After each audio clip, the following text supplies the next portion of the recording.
बिछ गई सियासी विसात, खेला जा रहा है सियासी खेल, जारी है वार पलटवार।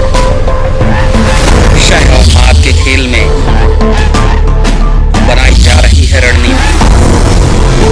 कौन पड़ेगा किस पर भारी, ये कभी भी सिर्फ हस्तक्षेप.com पर अमलेंदु उपाध्याय के साथ। दूरदराज क्षेत्रों में महत्वपूर्ण हो सकती है एनसीएल की ऑक्सीजन संवर्धन यूनिट। नई दिल्ली 27 जून। उमाशंकर मिश्र उदास स्माइली। कोविड के बढ़ते मामलों को देखते हुए national chemical laboratory NCL Pune के वैज्ञानिकों द्वारा विकसित ऑक्सीजन संवर्धन यूनिट ओयू का महत्व बढ़ रहा है।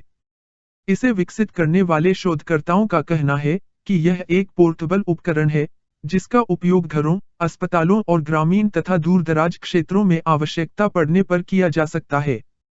शुरुआत में पूरक ऑक्सीजन मिल जाए तो मरीजों के स्वस्थ होने की दर बढ़ाई जा सकती है।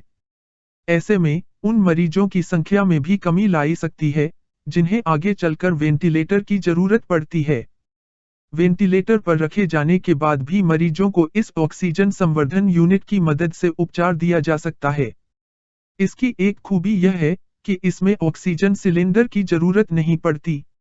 शोधकर्ताओं का कहना है कि इस यूनिट के उपयोग से वेंटिलेटर और ऑक्सीजन सिलेंडरों की मांग को कम करने में मदद मिल सकती है।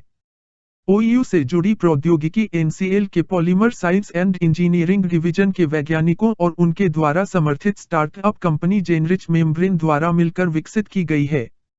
एनसीएल के पॉलीमर साइंस एंड इंजीनियरिंग विभाग के प्रमुख उल्हास खारुल के नेतृत्व में वैज्ञानिकों की एक टीम ने ऑक्सीजन को संवर्धित करने के लिए होलो फाइबर झिल्ली का उपयोग किया है।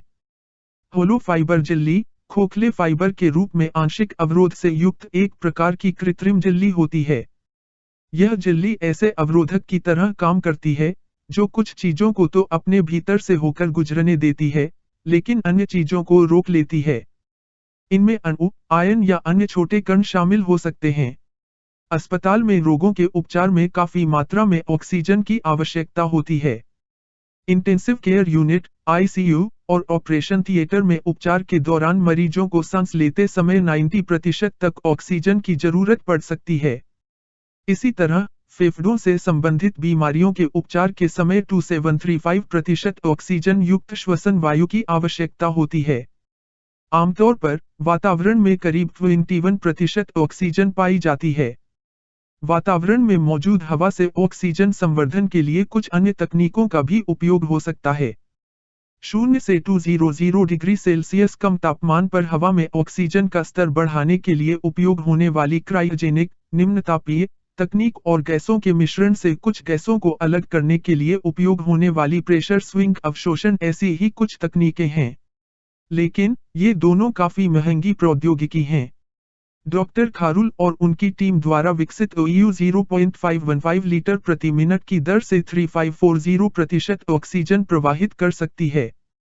इसमें एक निश्चित दबाव पर वातावरण में मौजूद हवा को होलो फाइबर में प्रवाहित किया जाता है, जो अपने विशेष गुणों के कारण ऑक्सीजन को सोखने की क्षमता रखती है। एनसीएल की विज्ञप्ति में बताया गया है कि विभिन्न मंचों, अस्पतालों और प्राथमिक स्वास्थ्य केंद्रों में ऐसी लगभग 50 इकाइयों को असेंबल करके प्रदर्शित किया गया है। एनसीएल ने ओयू के प्रोटोटाइप की वैधता के परीक्षण के लिए बंगलुरु स्थित टीयूवी इंडिया में आवेदन किया था, जिसमें इस प्रौद्योगिकी को सही पाया गया है। डॉक्टर खारुल ने बताया कि सामग्री की आपूर्ति और श्रम की उपलब्धता से जुड़ी बाधाओं के बावजूद एनसीएल और जेनरिच मेम्ब्रेन्स मिलकर लॉकडाउन के दौरान ऐसी 3 यूनिट बना चुके हैं।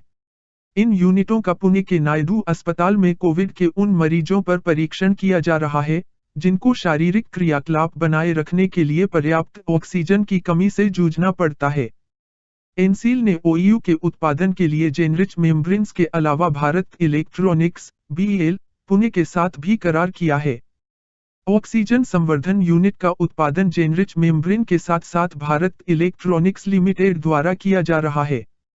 बीईएल के महाप्रबंधक के राजेंद्र ने कहा है कि मौजूदा मेडिकल चुनौती को देखते हुए बीईएल इस परियोजना पर युद्ध स्तर पर काम कर रही है। हम अब तक 10 यूनिट बेहद कम समय में बना चुके हैं। बीईएल की योजना जल्दी ही 100 अन्य यूनिट बनाने की है। India science wire